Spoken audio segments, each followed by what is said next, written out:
How I Almost Drowned in the River, Part 1. We used to live not far from the river when we were growing up at my shosh place, but we later shifted. And as they say about village boy and girl duties, those didn't apply to my shosh rules. My shosh is a big part of my childhood, I would say. My shosh trusted me because I was this beatitude girl, and I didn't want to disappoint her.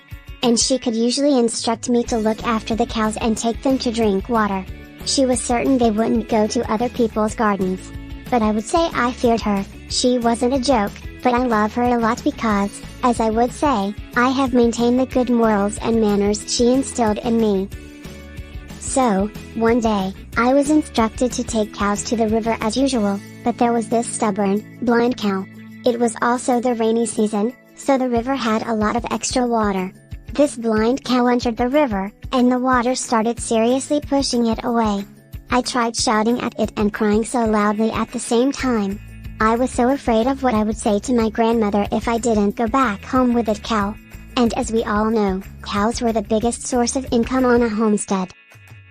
So, as I was running alongside the riverbank as the water pushed the cow, my thoughts were on how I would jump on the cow and we would flow together until where the river was much wider and shallower, and then we would get out of the river and go home as the heroes of the day, you know. Now I know that was the stupidest idea. As the cow got carried by the water, I was running alongside, looking for somewhere stable that I could jump on, and at the same time screaming. Luckily, my cousin heard me.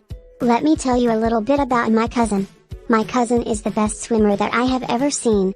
He was never afraid of the river, no matter the quantity of water. Even if the river was overflowing, it never hindered him from going anywhere he wanted. I used to wonder why he never tried out for the Marine Corps or the Navy, but then I remembered he was a Class 3 dropout. I still wish he had tried it. Under our home, we had this big stone, and most of the time we would relax there. You could eat breakfast or lunch on top of it. It had the best view of the neighborhood, the river, and the village across the river since the place is on a slope. So, my cousin, who heard me screaming, came to my rescue.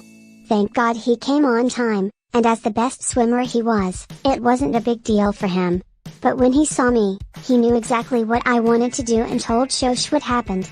She reassured me by saying that the cow was unimportant in comparison to me. But I'm sure I wouldn't have made it out if I had dared jump on that cow.